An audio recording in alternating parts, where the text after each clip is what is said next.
Драги ученици, добродојдовте во училница на час по македонски јазик. Јас сум Маја Лазаревска, оделенски наставник од Основното училиште Војдан Чернодрински од Скопје.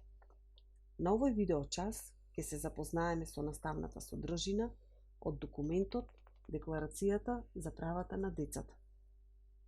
Вие досега во вашите училишта сигурно имате зборувано многу на оваа тема. Да ги освежиме вашите знаења и да се потсетиме на некои права на децата. Например, детето има право на љубов. Детето има право да оди на училиште. Детето има право на игра. Детето има право да го искаже своето мислење. Има право на редовна и здрава храна. Детето има право на здравствена заштита. Исто така, детето не смее да биде малтретирано. Не смее да се тера да работи. Детето не смее да биде жртва на насилство и војна. Дали некогаш сте се запрашале како се создадени детските права? Учениците, тоест децата, не се единствените што размислуваат за детството и за тоа што значи да се биде дете. Многу одамна, односно во 1948 година е усвоена Универзалната декларација за човекови права. Според таа декларација, сите луѓе имаат еднакви права и секој човек е одговорен за сопствените права, правата на другиот, правата на сите. Овие права важеле и се применували на децата. Верувам дека за повеќето од вас зборчето декларација, кое што го спомнав, е непознат збор.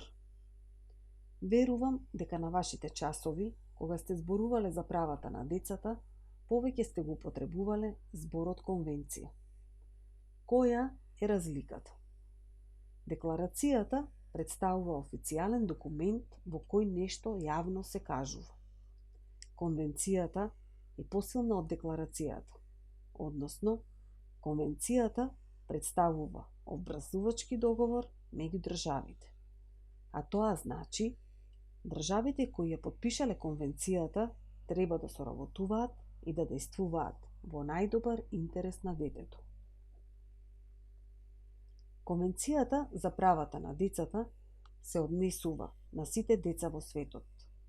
Содржи 54 члена кои се поделени во 3 категории: заштита, овозможување и учество.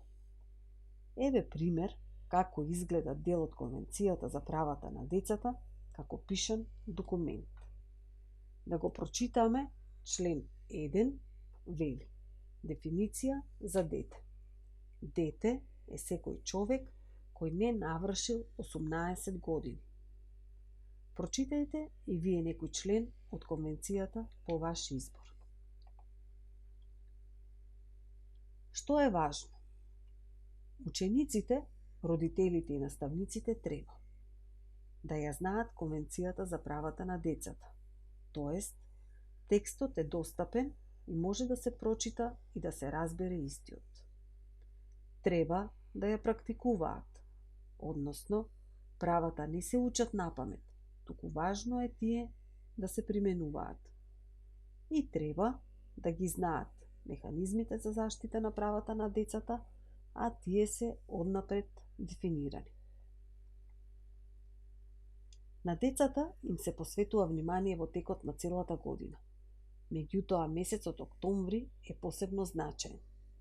Важно е да се знае дека Светскиот ден на детето е на 6 октомври, а првата седмица од месец октомври е детска недела. Правачињата, тогаш стануваат членови на детска организација, се организираат приредби, креативни работилници, изложби, спортски игри и така натаму.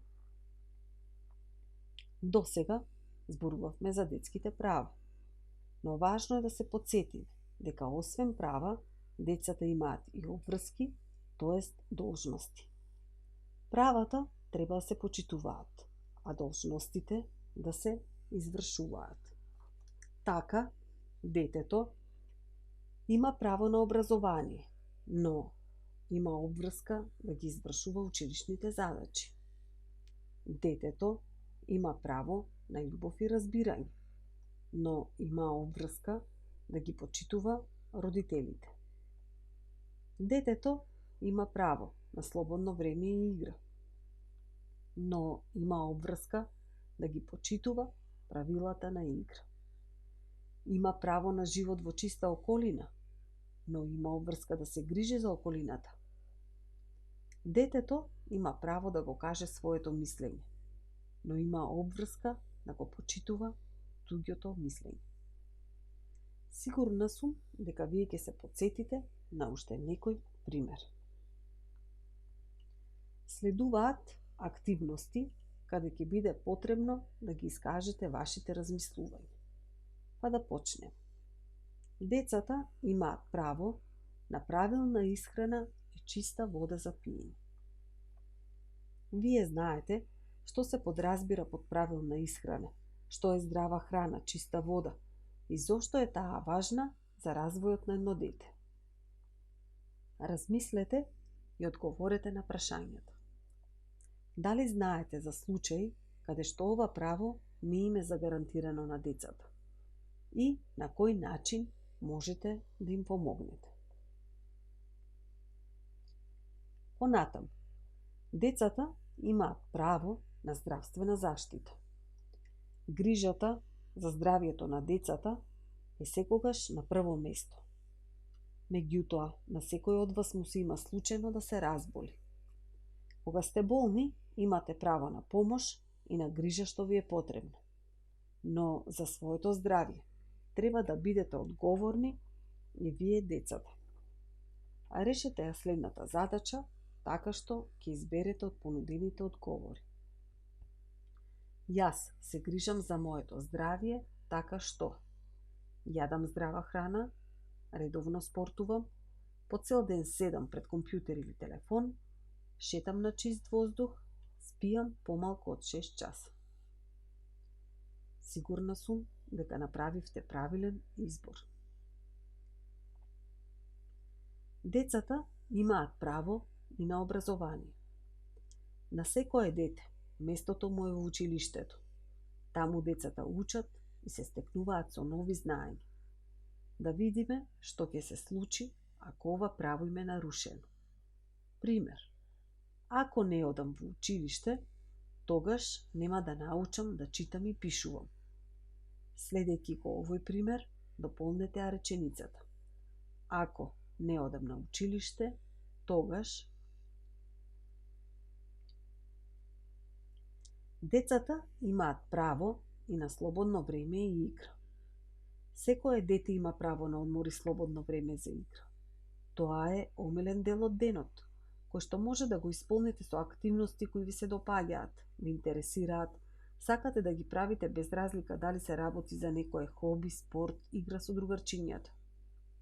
Ваша задача тука е да наброите неколку активности со кои го исполнувате вашето слободно време.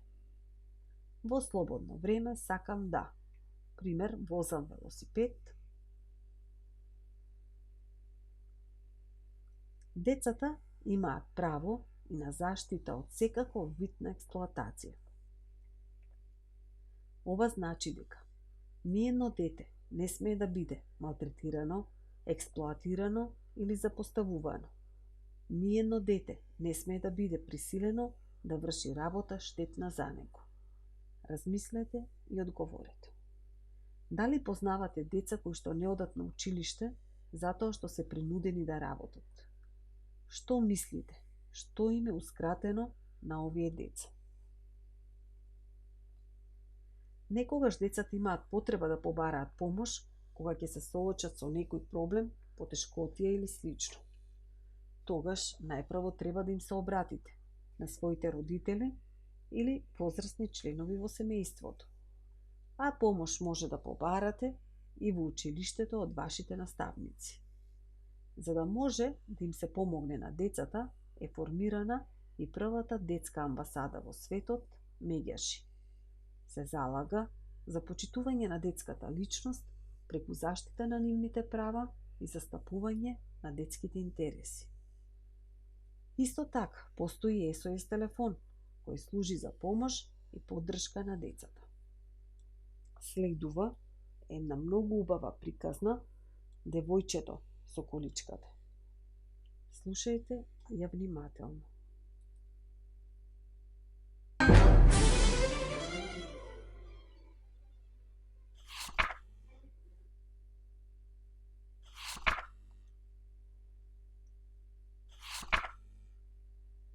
Јана се разбуди пред изгресонце. Цела ноќ не можеше да заспие. Не беше навикната на новата куќа.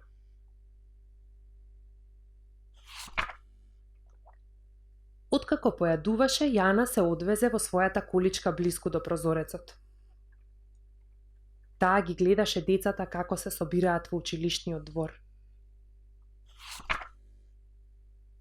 Јана, дали си подготвена? Ја запраша мајка и од ходникот. Јана не одговори. Се стутка во количката и уште поцврсто ја стегна својата хармоника. Денес е незиниот прв училишен ден. Јана не познава никого на училиште, ниту пак некој ја познава неа. За да се расположи, Јана почна да свири една тивка песна на својата хармоника. Ајде да одиме, најмило, рече мајка и нежно. Инаку ќе задоцниме. Не можам да одам, одговори Јана. Не знам ниту да читам, ниту да пишувам. Затоа и одиш на училиште, ја убедуваше мајка и. Да го научиш она што не го знаеш. Ама како ќе одам вака? Праша Хана и погледна надолу во своето тело залепено за количката. Немој да се грижиш, најмило. Останатите деца ќе те сакаат, рече мајка и. Ајде да одиме. Таа ја турна количката низ вратата. Јана и мајка и застанаа на аголот пред училиштето и чекаа да се отвори големата училишна врата. Јана гледаше во земјата и цврсто ја стискаше хармониката. Имаше чувство како сите да гледаат во низината количка. Сакаше да потрче и да се скрие, но немаше каде да оди. Јана ја развлече хармониката. Звукот малку ја развесели. Повторно ја развлече. Звукот уште повеќе ја расположи. Јана ја приближи хармониката до себе и почна да свири. Додека свиреше, почна да се чувствува подобро. Па затоа почна да свири погласно. Додека ја слушаше музиката, Јана заборави на децата кои гледаа кон неа. Јана продолжи да свири. Јана, погледни, рече мајка й. Јана погледна. Виде момчиња и девојчиња насекаде околу неа. Плескаа со рацете во ритамот на музиката.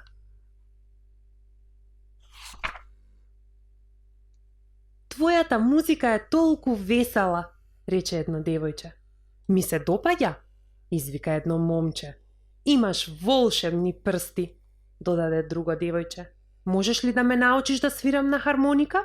Да, рече со насмевка Јана. Можам. Во тој момент, големата врата од училиштето се отвори. Додека мајка ја туркаше количката со Јана, другите деца одеа по нив, расправајки се кој ќе седи најблиску до Јана.